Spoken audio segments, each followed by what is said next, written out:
Welcome to the RPGBOT.Podcast. I'm Randall James, your second level podcast host. And with me is Tyler Kamstra. Hi, everybody. And Random Pal. Evening. Tyler, what are we going to do today? Today, we're going to talk about running one-shots and what level you should run a one-shot at. If you've ever run a one-shot D&T game, you've probably looked at it and thought, okay, we're going to make everyone level 1, and we're going to ask the very simple question, why? Yeah, no, I think that's a good summary of exactly where this came from. I can say, spoiler, I don't think the right answer is 1 in most cases. And my early, starts and stops in tabletop gaming were really frustrating because I kept having these level 1 adventures. And it's like, this character sucks and I don't enjoy playing it. And I keep having to do it over and over again, hoping that one day I'll make it a little bit further. Level 1 is a really rough place to be. Level 1 is where a substantial majority of characters that are going to die because you have very little by way of defenses. You have very little by way of hit points. A stray crit can kill you from full, which is incredibly frustrating. And there's a lot of classes that don't really feel like they're classes at level 1 because they haven't hit their subclass. You can feel like, or you can say, I'm going to be an assassin. And someone says, cool, but you're a rogue. Yeah, you haven't quite made it there yet. Yeah, I think that's exactly right. And so what we're going to do in this episode, we're going to talk about 5th edition. We're also going to spend a little bit of time in Pathfinder 2. And then we also want to talk about what are the targets. So do you have new players? Do you have folks who are experienced in one tabletop role-playing game, but not another? Or do you have some concept you want to execute? So spoiler alert, that's what we're going to do. It's going to happen. So let's start with 5e. Tyler, I'm going to point to you. What is the right level to be running your one-shots for 5e? What a great question without a good answer. So it depends on what you're trying to do. A lot of times when you're going to run a one-shot, you might be running it either, maybe you're playing with a group that you haven't played with before. Maybe you're playing with some new players. Maybe you have a gap between games and you're just like, hey, we need to fill a session. Let's do a one-shot. And depending on your objective for the one-shot, you want that to be at a different level. So I want to talk first about novice players, people who are new to the game, especially maybe completely new to tabletop RPGs. Those low-level one-shots are really important for them because it gives them time to understand just the basics of the game, the basics of mechanics. Even just doing a first-level one-shot, that frailty that your characters have, the mechanical simplicity, the lack of options that you have can actually be advantageous for new players. If you've never played D&D before and someone hands you a 5th level wizard and says, good luck, you're kind of in trouble. If they hand you a 1st level wizard, you've got like 2 spells, some cantrips, and a stick. It's like, all right, goblins, go get them. I will say, I feel like that even cuts both ways. Like if we think about that 5th edition spellcaster, immediately, like as the DM is like, okay, well, are you a wizard or are you a sorcerer? What spells do you have prepared today, wizard? And that person looks at you and they're like, I have all the ones that are on my sheet. Is that an answer? Can I say that? And I do think like that's exactly the advantage of, like you say, if I give you that level 1, there's super few options and we can get to the simple things like what's a spell attack? What's a saving throw? This is a place where if you do have someone experienced in your group, you can really leverage that. If you are a DM running and you're the only person who's played before, you're going to be a hot commodity if you try and have players build their own characters. This raises a really interesting question for your one-shots. Are you building your own characters to give to your players ahead of time, or are the players building their characters? That really becomes a question more of, again, what is your target audience? If you have a group of all veterans, you're just going to say, yes, go at it. But at many low-level one-shots are because you are either introducing people who have never played that particular system or TTRPGs in general to what D&D can be. A lot of times you want to remove a lot of the stress from them by having these characters pre-built. Because really, as cliche as the saying that you never get a second chance at a first impression is, it really applies to introducing people to tabletop role-playing gaming. It is no lie that it is a complex hobby. I will give huge props to Wizards for making 5th edition by far the most approachable that D&D has ever been, and really most role-playing games with much weight have been. But it's still a lot. It's still a lot of math. It's still a lot of tracking. Why does this go here? Why does this go here? And on the one hand, you can try and just get by, and especially if your players are, more interested in just experiencing the little one-shot story than really learning D&D, you can get away with a lot of, I'm just going to build you a level 1 or 2 character and you can enjoy Fist Rockgroin the monk and a real character that showed up in one of my games. Just enjoy participating in the story. Or, you can take this as a way of guiding somebody in like, all right, there's a lot of complexity because character creation is honestly one of the most complex parts of role-playing games. So, you can guide them through at a very low level, like, all right, we're going to build you at level 1 because you really only have like 5 decision points. Then we can add those decision points later on if you decide that this is something that you're actually enjoying. I want to make the first assertion, and then whatever you disagree with, I want you to push back on.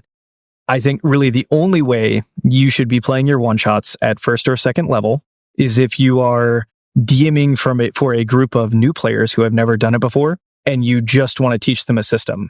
I would even say if you have somebody who really knows 5e well, but doesn't know Pathfinder or vice versa, even those folks, you could start at a higher level than level 1, level 2. And then I'm going to double down on that by saying, I think, Random, you nailed it. The most complicated part of getting started, I do not think is playing the game as a first or second level character.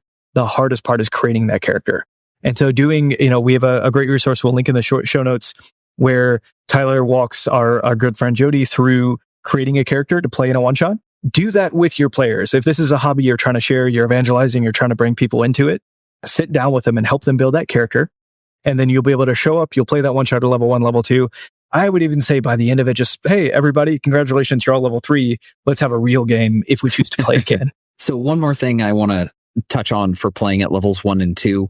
Those are good levels to understand how dying works in the game, because you're probably going to die. If you've played the 5th edition starter set, the first encounter is 3 goblins with short bows. If you listen to our episode from last week with Keith Allman, goblins can be really scary if they ambush you. And I've run Lost Mine of Vandelver for a group of fairly experienced players. It was their first time with 5th edition. But Random, I'm pretty sure you were in that group, but it only lasted 1 session because you weren't. Okay. I'm getting the shaking head. But anyway, I ran it for a few people who've been playing D&D with me for years, and we almost got a TPK to 3 goblins by the roadside. Level 1, very lethal, and that might teach new players. You might actually die in this game. Like, your character might die. This isn't a video game where you're going to pop back up and be like, yes, green mushroom, I'm fine. That becomes less of a problem as you gain levels and you get access to more healing options and things like that. But understanding what it feels like to have a character die at early levels can be a helpful lesson for people new to the hobby. Yeah, everyone, it's like, we've lost Jim. Oh no, but look, Tim, his identical brother who's had the exact same training, ready to go. No, but I mean, that's a good point. Like, let's double down. So we've already established that if you're running a first or second level group in a one shot, it's because you're introducing to new players. I would agree with Tyler, like, let them experience the pain of death. One, I'll point out, you said you almost had a TPK, which meant you didn't, which meant everybody was able to get up. They were able to use their hit dice. They were able to like, okay, that was a bad idea. What if we suck less next time? And they continued on. But as a DM, I think in that scenario, even if you get there, find a way to let it through, or like, and then a group of identical adventurers comes in and finds all the bodies. Let's just keep going. Let them have their fun, right? I have definitely done that. I have been the party who a consideration was made where I would end up as the party who came in. And I've definitely had one of the long running jokes in my game. One of my players had a really cool barbarian character named Katusha, which is apparently like a Russian version of our Katie. And he played that character. It was a great character. He died. Cathrisha showed up. And so on and so on. Right. Well, that was it. Cathrisha made it for quite a while, but some people do get really attached to their characters. And there's, especially for these new players who you are introducing to a system, don't punish them for the high lethality of low levels. If you do, spoilers for about 20 minutes from now, if you do try and turn this one shot into like, okay, well, you enjoyed this, let's maybe continue this story on. If somebody died, but they were really enjoying a fragile rogue life, don't make them re-roll. If they want to just play that rogue again, that's fine. The purpose here is the table has fun. And especially as people are being introduced to the system for the first time, forcing them into trying to become invested in one character and then immediately become invested in a different character is not going to be an easy task, and a lot of people are going to buck that. I want to give a little bit of a special consideration to Pathfinder 2. So I was talking to Tyler ahead of this episode because he's DM'd for me, or I apologize. He has GM'd for me several times in PF2. The first time I did not own the core rulebook yet, so I was just trying to do this with online resources. The only tabletop game that I've ever played is 5e until I played Pathfinder 2, and I did not get it at all. It was very confusing, and I'm trying to create this character, and I'm asking for help, and I kind of got it. Two things. One, like sitting down in a one-on-one and just running through, okay, no kidding, how do I make this character? Probably would have made a lot more sense to me. Two, having the core rulebook in front of me was tremendous. So I initially had like some hesitance in saying, for D&D, you could start somebody who can count to 20 at third level and they'll be fine. That'd be my assertion. That is my assertion. Totally. Pathfinder 2, I was hesitant, and then I got the cool rulebook in front of me, and I'm like, oh, actually, this is perfectly lovely. And I do think as long as you have that resource, you're probably good to go. Special sidebar rant. Yes, but that core rulebook is like 600 something pages. Yeah. As someone who has not played just fifth edition, as someone who is 20 odd years, I tried to sit down and make a character using just online resources. And I think I technically made a character. It wasn't good. Probably wasn't right.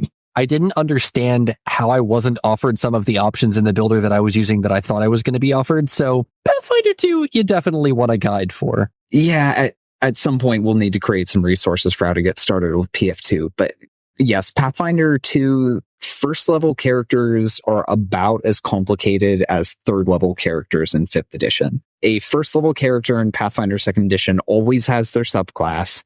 They have like 4 or 5 feats, maybe more, depending on your ancestry and your class. You have a lot of decision points at level 1. Just in the core rulebook, there's well over 100 ways to build a wizard before you start picking spells. There's a lot of decision points. It is fairly complicated. The core rulebook actually does a really good job walking you through it if you just go through the, like, here's how you build a character section, but I'm pretty sure that section isn't reproduced in online SRDs. Like, Archive of Nethys doesn't have it because they can only reproduce the actual, like, stats, essentially. If you're going to play Pathfinder 2nd edition and build a character, grab the core rulebook. Otherwise, it's totally fine to just use pre-gens in one-shots. Randall, I just ran for you and some of our other regular D&D folks the Big Trouble in Little Absalom one shot, which was awesome. Yeah, it took us about 4 hours of total playtime to get through. You play a party of level 1 kobolds dungeon crawling an old lady's basement. That's wonderful. Spoilers. It's on the tin. Like part of the splash art is an elderly woman giving cookies to kobolds. It's wonderful. It is a good adventure. Yeah. If you're going to play Pathfinder 2nd edition for the first time, I strongly recommend that, and then go to the starter kit, which also has pre-gen characters, but probably want to play PF2 a couple times before you try and build your first character. Yeah. Spoiler, those cookies were delicious. If you have the core rulebook in front of you, though, like in the introductory matter, there's a section with a sample character of like step by step, here's how you build a character. And then there's a section on how do you level up that character. And then as you read on and you get into the ancestries, backgrounds, and then finally in the classes, like in the class guide, they actually have a section where they're like, this section only exists to remind you to take your ancestry feats. And so there's a fixed schedule that you get your ancestry feats. And then every, like, similar to the player's handbook, where there's kind of like a quick summary of like, here's what you get at every level. Each class also has that. It's just that, the options, the combinatorics on the options are ridiculous, but I do think it's pretty easy to follow if you're sitting there with one physical book in front of you. I say that to say, we'll have an affiliate link where you'll be able to purchase the Pathfinder 2 core rulebook in the show notes. You can find that. It is a pretty cool resource. It is. It's a good book. And I want to roll all this up that I think if you have the book and you read through it and you're a person who's generally familiar with TTRPGs, I do think you could skip to a more interesting level. The cool thing is by third level, it's interesting still. Like you have plenty of feats in your pocket. You've been able to make lots of choices. You've had some customization. I think you're ready to party. So yeah, I think we've nailed down novice players. What do you folks think? Yeah, I think so. We're now ready to level up. So let's talk about experienced players, folks who generally understand TTRPGs. One better is if they even already know the system. I'm going to take a step back again. I keep going backward and forward. I feel like at this point, it is torture to make the folks that you've been playing with for 2 years in a system go back and play a level 1 character. I kind of agree. I sincerely believe that. We play 2 hours a week. This is what we're able to make time for. You're going to make me for, what is that going to wind up being? 2 weeks, 3 weeks, a month? Play a level 1 character? In 5th edition, the experience point progression is set up in such a way that you can be expected to play one 4 to 6 hour session at level 1 4 to 6 hour session at level 2. And then after that, the space between levels gets a bit longer. Since we play 2 hours a week, yeah, those little levels can take a really long time to get through. Yeah. As someone who has made, I don't think I'm in triple digits yet, but I'm probably getting there. Numbers of characters, especially in 5th edition, where a lot of classes don't have their subclasses yet at level 1. Playing a level 1, it doesn't matter if you're a level 1 rogue who wants to be an assassin or a level 1 rogue who wants to be an arcane trickster. You're just a level 1 rogue. Great. I see you're a druid. Can you become an animal? Well, no, Nope. Not yet. Sure can't. Right. And so a lot of things not only don't have their flavor, but they're just really frustrating. So I had an example and then you interrupted me and I lost it. My bad, buddy. My bad. I was just really excited to make fun of druids who can't become animals. What are you even doing? What are you even doing? No, but I mean, that's really the point.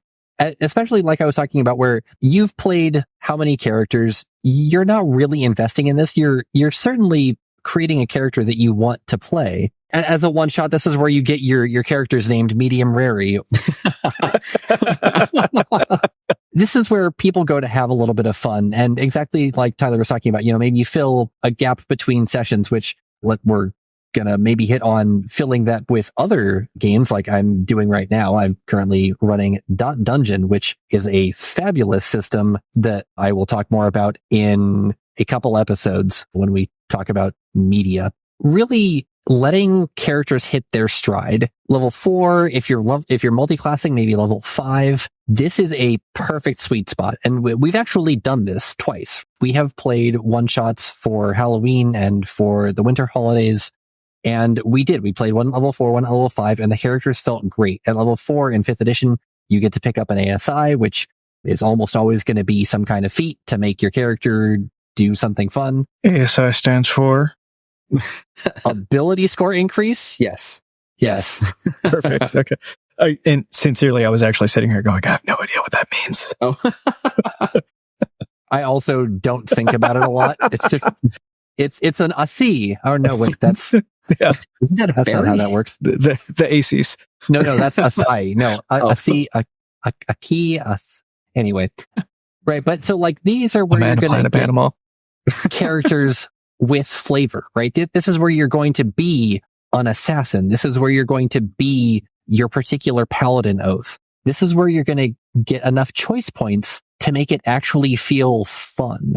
And that's really especially right. Like if we are doing a one shot for experienced players, they know the game. They're not here to learn. They're here to have fun in a way that's different from whatever their main game is or whatever the last thing they played is. So that's really, I think, the best way to get somebody the feeling of fun while still keeping things constrained enough that you as a DM are not going to have a really hard time trying to manage your bag of cats that you're dealing with. And one other thing I'll say for it, because I did have this experience of like, if you're playing the same group of level 1 or even level 2 characters, it feels like you're playing the same game with the same folks over and over again, but you can't quite get that campaign going, if that's the case.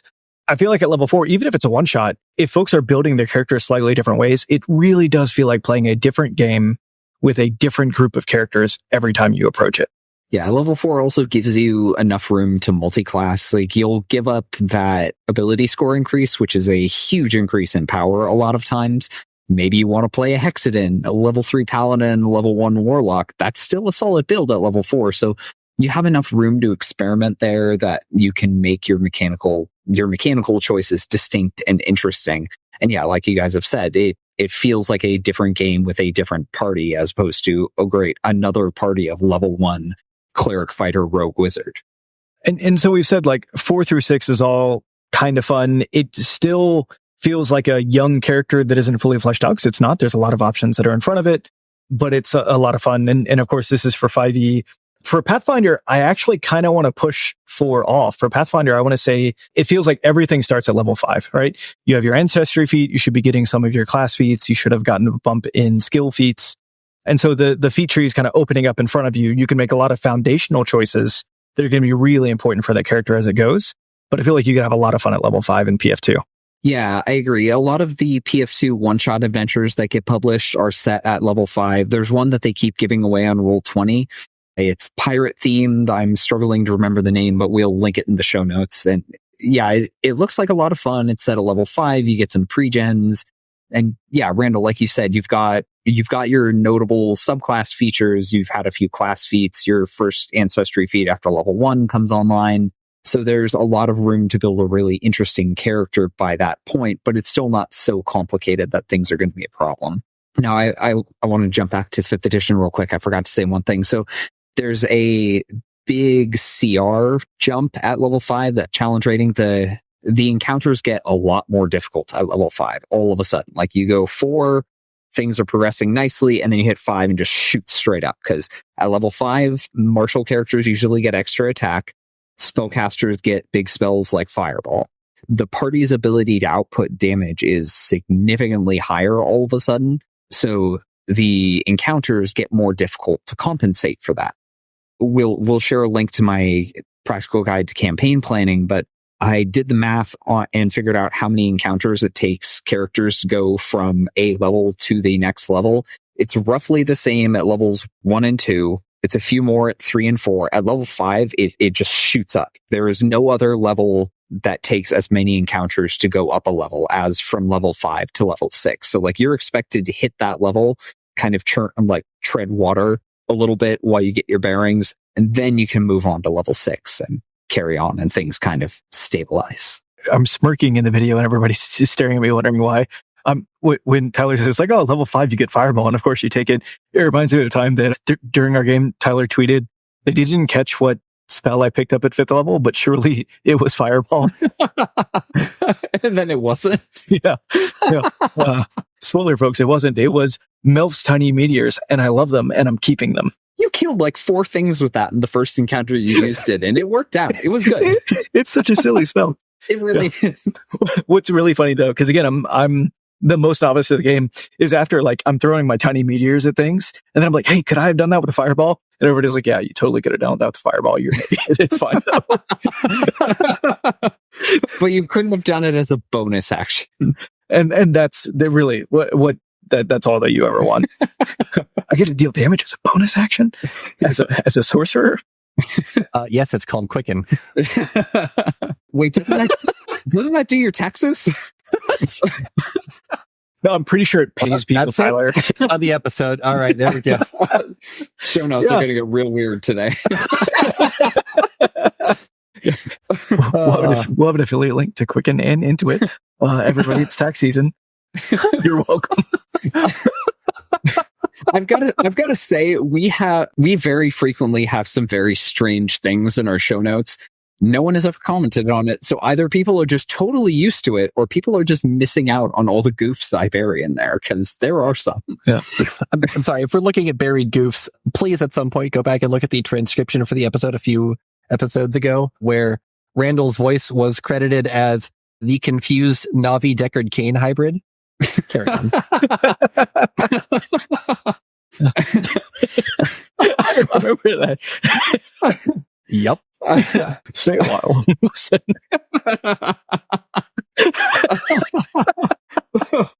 Another thing people apparently don't realize, we do an audio transcription of every single one of the episodes in a blog post on RPGBOT.net. So if there's ever something we say and you're like, what are they saying? This is garbled words. Yeah, it's all in text. It's all in there. Go check it out. Also, cool thing means that you can Google search it, because you can, if you want to Google like a phrase that we've said, and you can do the operator site :RPGBOT.net. There you go. You'll find it real easy. Yeah. I do that all the time if I'm trying to refer back to stuff, because I'm not going to sit here and scrub an entire episode. So that I just go to the site and I text search. So that, sincerely, pro tip, buried in the episode. There you go. We're being goofy, so I'm going to continue being goofy. In the show notes, there is the phrase classless systems, and I'm supposed to get us to go to that, and I have no idea what it means. Well, those are systems where you go to put your elbows on tables and belch during dinner. It was good. It fell flat. It was fine. No, it was all right. So a classless system is a system where Tyler's part of the bourgeois, but anyway, here we go. A classless system is a system where you build a character without the concept of a class. So you think in D&D you have your elf wizard, your dwarf fighter, etc.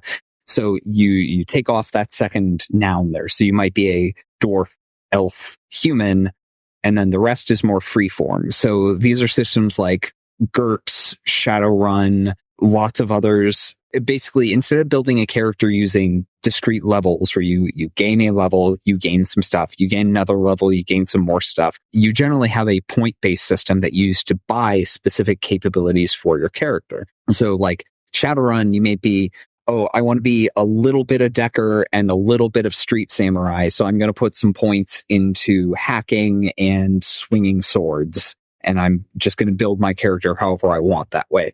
And it allows a lot of flexible customization of your character. Like if you look at Pathfinder 2nd Edition and say like, this is not enough, then a classless system may be for you. But it also means that you frequently don't have those discrete roles where I am the cleric. I'm going to do some magic stuff and probably some supporting and some healing and some blasting of bad guys. And then if you're playing GURPS, you're like, my character calls themselves a cleric, but I have never once cast a spell. If I understand that correctly, so we can go all the way from like 5e where it's like, oh, did you take a level in this? No level, no skill. That's it. To Pathfinder 2, it's like, well, are you technically qualified to take this feat? If you are, it's yours. And then finally go all the way to something like GURP or Shadowrun where, whatever. Yeah, sure.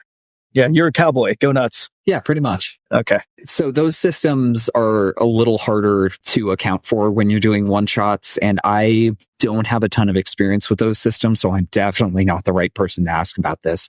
You will generally create characters with some budget of some kind. GURPS, you'll have some number of points to spend.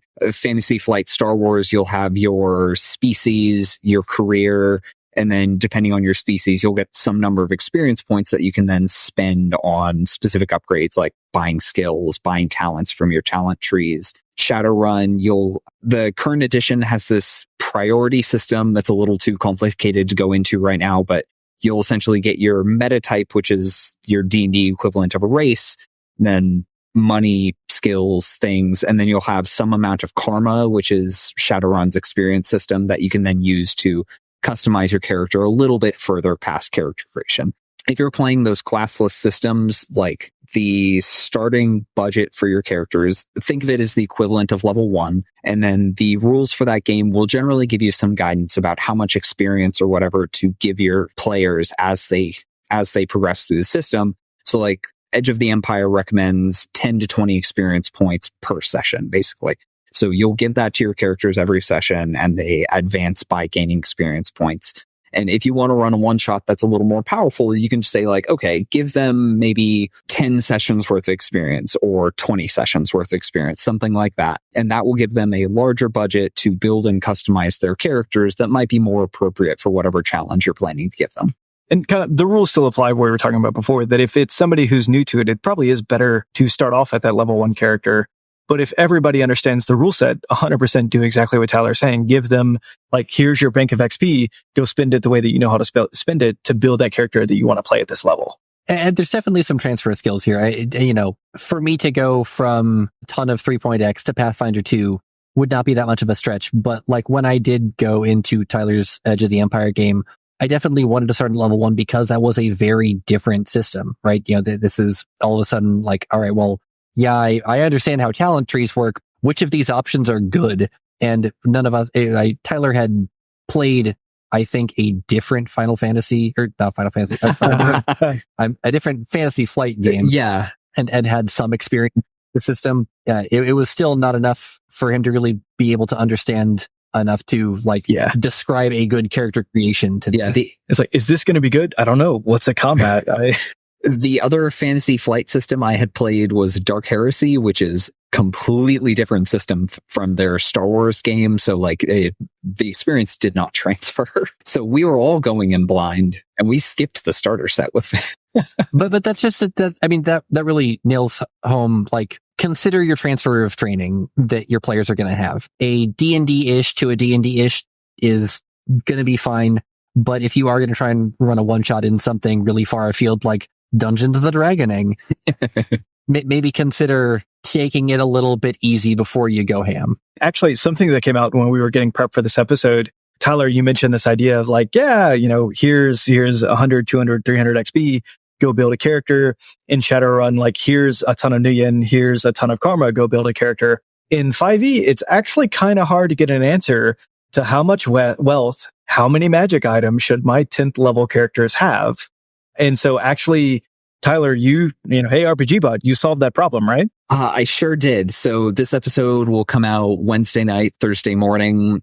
We're recording this on Sunday night. The article is going to be posted tomorrow. But as of when you're listening to this, I have posted an article on starting above first level in 5th edition, which includes a detailed wealth by level table, including magic items and all those things, guidance on how to build your character without accidentally cheating, suggestions for how to bring your character into an existing party. If your character died, or if you're joining a group midstream, or if you're playing a one-shot and you're like, how do I build these characters? It solves all your problems.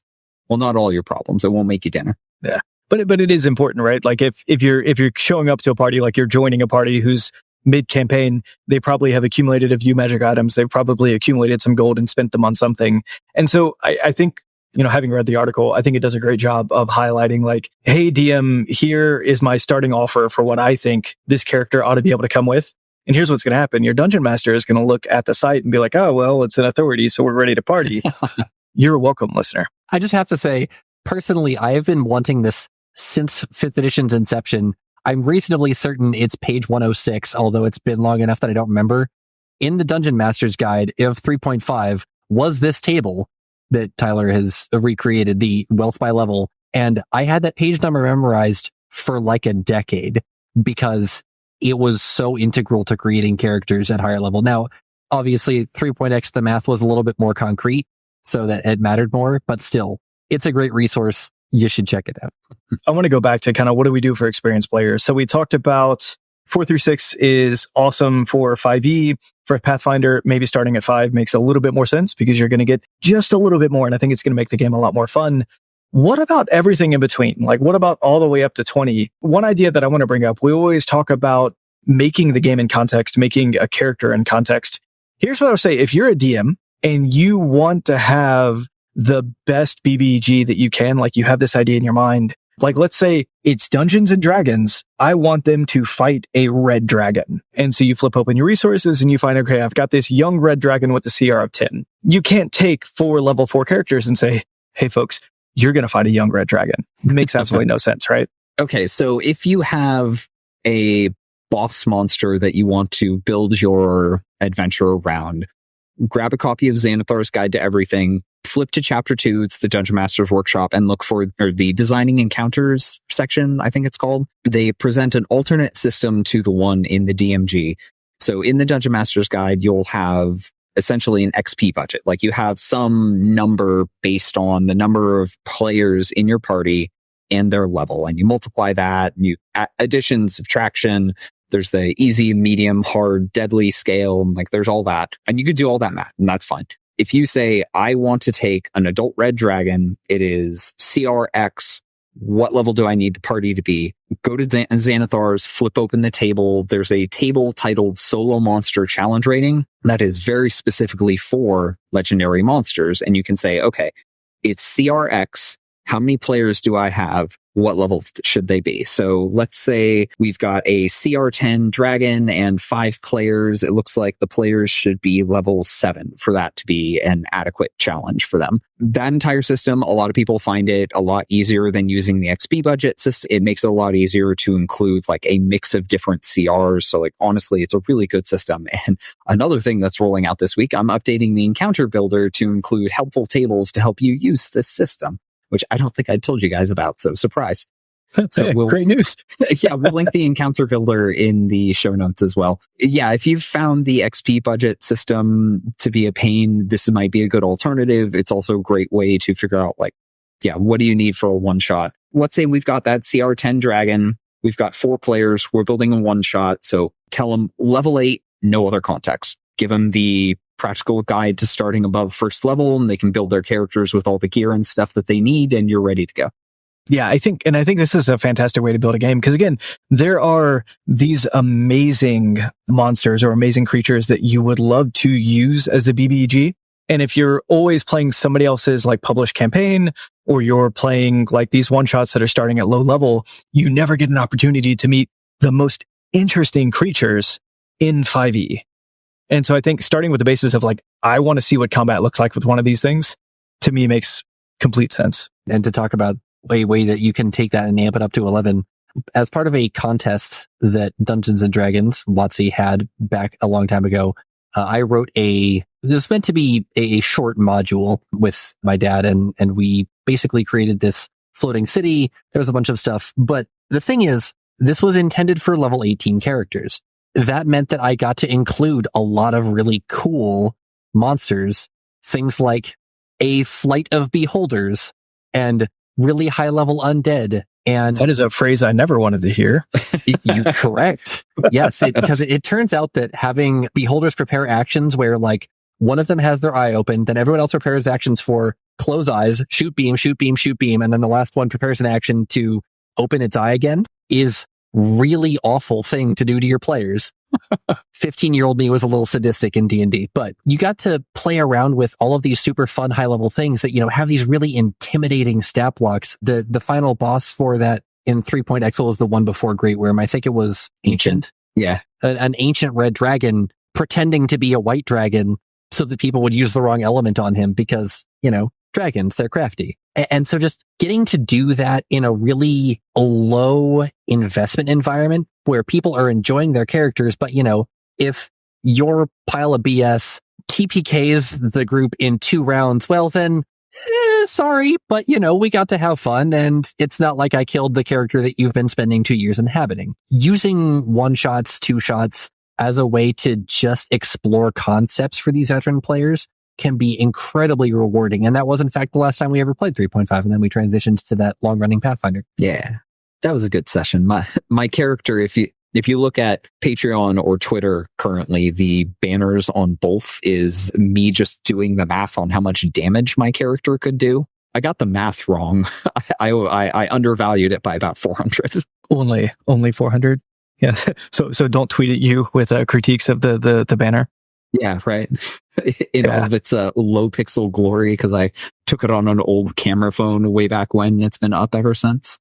All right, so I want to kind of do like a quick roll up because we've said a lot, but I don't know if we've said much yet. For novice players, we think level 1, level 2 makes sense in both Pathfinder and 2E because you want to introduce the game, you want to get them comfortable, you want to get them excited about it. For experienced players, folks who have played TTRPGs a lot, or folks who have at least played a particular rule set a couple times, it makes sense to hop in.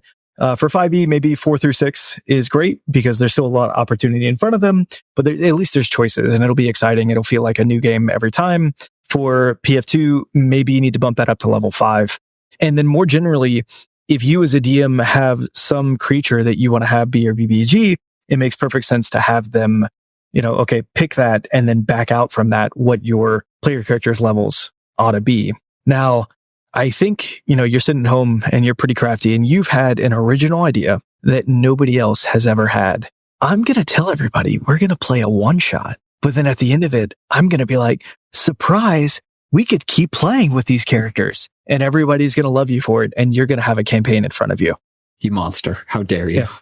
No, I mean, we all try to do this 100%. Because it's like, hey, you've never played a tabletop game. Let's get a campaign going. And they're like, I don't even know if I'm going to eat lunch with you yet. Like this is new. And honestly, that's a lot of commitment that you're asking for me for. I don't know if I'm ready for that.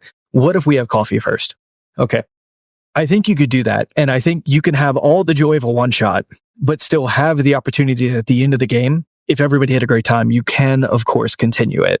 Given that we've said start at level 1 for mechanical, the opposite of complexity, simplicity, there we go. If you're starting at level 1 for simplicity, but you'd want to get people out of that really lethal zone because maybe now they are going to be invested in these characters long term, don't hesitate to skip a level or 2, get people out of the super danger zone. Or maybe that group that did that piece of the story they've come back to the tavern and they've been playing some Three Dragon Ante, and the new party overhears them and says, oh, well, we knew that was just the first layer in that cave. Let's go explore the rest of it. And, that would be a really easy way to like transition stuff. The short answer is like, there's a lot of ways to do that. Basically just whatever creative solution you're going to come up with to keep the players at the table, even if you don't keep the exact same characters at the table, is going to work great. I think that's exactly right. And I think there's a couple things that you can do. So one, I think the idea of you go back to a tavern, you have a conversation, you spill something, I think is great. I think in the middle of the game, if you can reveal some mystery, like they find a tome and there's a secretive passage in the tome. All right. They finish the one shot. They never answer the question of that, but you can tease like, I have an idea that extends from this if you want to keep playing. And maybe half the folks at the table are like, yeah, I want to come back. Fantastic. And the other half is like, okay, maybe this isn't for me. They're wrong. And that's okay. The other thing is everybody has a good time, but these aren't the characters that they're in love with. I love the idea of basing like, okay, look, whatever we achieve right now is going to directly impact some bonus that I'm going to give you for a campaign that we might start. You have the group, they fight the BBG and they win, but then afterwards, like a bunch of minions of the BBG start pouring in. And so you say like, okay, stand up as long as you can. However many minions you take out is going to directly impact. And what does that do? Maybe the town they're from gives them like a certain amount of prosperity, which means that the next group of adventurers start wealthier, start at a higher level. They start with maybe some additional feat that you just grant out of nowhere, or maybe the way is open for them to start the campaign in an exciting way. But you can give them that where it's like, okay, if the only thing we do right now is a one shot, we're going to go out in glory and it's going to be fantastic. But also imagine why you got to objective survive me too soon. This is a Halo Reach? It'll be on the show notes. Okay, we'll make it happen. So it'd be amazing, like to sit back at a table and then you start telling the story of these legendary adventurers who wandered in the cave to fight. Like I said, level 1, what was it? Like one goblin, and no, I'm halfway kidding. And through long odds and idiotic rolls, they managed to survive and look at all the bounty that is now in front of you because of it. As a player, that's super rewarding. And I won't even realize you duped me into playing D&D with you. Yeah, I like all these ideas. And even if you do start at level 1 with that one shot and then want to jump up to a higher level, like, yeah, you guys have offered some great suggestions. Just doing a time skip and like maybe some of the characters move on to distant pastures. Maybe some of the people liked their characters and kept them. So you say like, yeah, the 2 people who stayed in town, they're level 3 now instead of level 1, and they've made some new friends who are going adventuring with them. Yeah, I think that makes perfect sense. All right, I have to ask the question, either system, do you ever allow a 20th level one shot? A 20th level one shot is something that everyone should do at least once because almost no one makes it to level 20 any other way. I remembered that I actually ran that floating city module for a different group that basically did it as a one shot between our regular sessions because we made it a few rooms in and never got anywhere. But that was actually the first time I ever got to adjudicate Wish. And it was a ton of fun. It's like 9th level spells. Obviously in 5th edition, they're even more special because you get an 1st level spell a day and maybe even ever depending on your class. Getting to play around with those crazy powerful things without having to deal with the long-term consequences in your long-running story can be really satisfying. You meant to say a 9th level, like one 9th level spell? Yes. Okay. And 9th level spell. And 9th level spell. Okay. Just making sure. Yeah, I think that makes perfect sense to me. And for the exact reason you say, like, so view campaigns get to go this far. Most published modules, and a lot of folks play published modules, don't go that far. And so if you're going to get to level 20, what does that say? You have a group committed for that long, and you have a DM who can put together a story that's appealing for that long, and you have a character who can survive with you as a player driving it for that long. When you put it's like oh man, what's the great filter? That's going to drive me crazy. The reason why we don't find intelligent life. Either no other species has made it through the great filter and we're the first, or we haven't hit the great filter yet. Well, but there's like 10 different reasons put together and it's somebody's hypothesis. producer Dan, we're just going to cut this and we'll say the right thing later. It'll be great. Anyway. But yeah, like it's a long shot to actually make it all their level 20s, starting a level 1 in a campaign with a group of other adventurers starting a level 1. And to say that, go have fun, right? There's nothing that says that you can't just create that group of characters and go nuts. And the beauty of it is there are plenty of monsters from the monster manual, which are not level 20 CR, not level 21 CR, level 30 CR, right? Like you can go fight, okay, not a ton, but there are a few creatures who, even if you've hit the peak, they're probably still going to knock you down a peg or two. Yeah, absolutely. Yeah. Looking at the Lich stat blocks, like CR 21, just a little above 20, but yeah, they'll kick your teeth in. Okay, without Googling, I think it's Drake's equation is what I was trying to draw a second ago. Yeah, so producer Dan, don't cut that. Drake's equation. It's Drake's equation for D&D. It's the Drake equation. Fine. All right. It'll be in the show notes with the right name, we hope. Okay. Hey, folks, I think we did it. And we have a question of the week this week. The question of the week comes from Oaks and Ravens on Twitter. Which do you think is the strongest overall Strixhaven background? Which do you think is the strongest class? So yeah, they managed to sneak in 2 questions on us, and we failed to perceive that.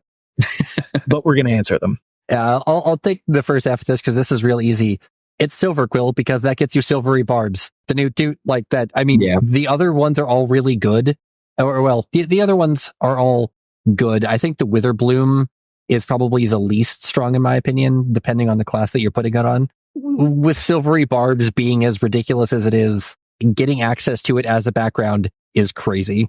Yeah, I agree. Silvery barbs is enough of a problem just on the classes that it's already on. Granting it to every spellcaster as a background is a little nuts. Okay. And then the second part of this is like, what is the strongest class? So I actually wanted to see what you folks thought.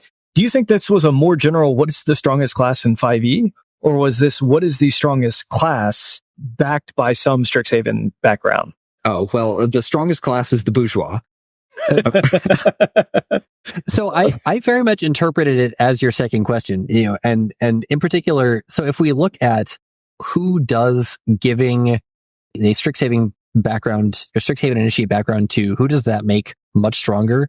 Well, if we just talked about how Silvery Barbs is crazy good, and one of the few classes that doesn't already have it is Druid. Chucking Silvery Barbs on Druid, not that they needed the help. Druids are already a very strong class, but they are notably somebody who doesn't usually have something to spend their reaction on. And so if they have a bunch of first level spell slots that they can just Silvery Barbs, Silvery Barbs, Silvery Barbs. Oh no, they did not need the help. Yeah, I think most of the primary casters don't really need any help. They are generally among the strongest.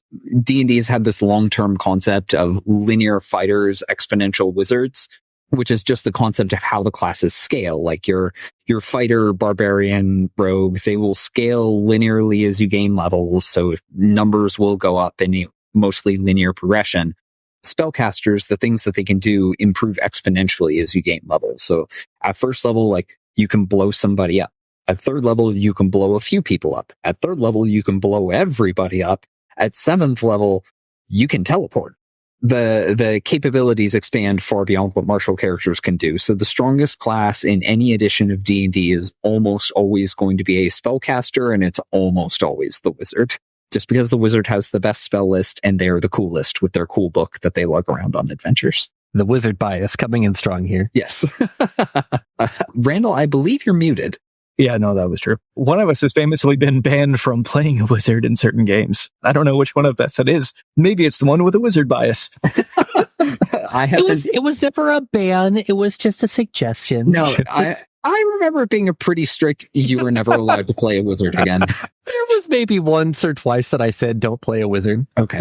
I deserved that, honestly. That's fine. Right. I'm limping along with sorcerers and causing plenty of problems. Yeah, believe me. All right, folks and Ravens, thank you very much for your question, and we do enjoy it. I'm Randall James. You can find me at amateurjack.com and on Twitter and Instagram at jackamateur. I'm Tyler Kamstra. You'll find me at RPGBOT.net, Facebook and Twitter at RPGBOT.Net, and patreon.com/RPGBot. And I'm Random Powell. Finding me does in fact require a DC 30 perception or investigation check. But if you do manage to find me, it's probably because you search places where people play games for Harlequin or Harlequint. But mostly you'll find me here contributing to RPGBOT.net with some articles, which looking to sneak a new one in there soon and here on the podcast. Awesome, and you'll also find all three of us hanging out on the Patreon only Discord. Yeah. RPGBOT.Discord. All hail the Leisure Illuminati. You'll find the affiliate links for source books and other materials linked in the show notes. Following these links helps us to make this show happen every week. You can find our podcast wherever fine podcasts are sold. If you enjoy this podcast, please rate, review, and subscribe. And please share with your friends. We can see the growth that's happening. We really appreciate how much folks are enjoying what we're doing. Continue to tell your friends. It's going to help us grow. It's going to help us keep doing this. If your question should be the question of the week next week, please email podcast@RPGBOT.net or message us on Twitter at RPGBOT. Thanks, folks. Have a good one. Somebody flushed until it about that. Until his one of videos like, quick, go on mute. And I thought I had taken care of it. What was funny is I talked about bias and Random said something about bias, so I thought it was in the conversation. Like well, yeah, we're hearing each other. It's going great. Wonderful.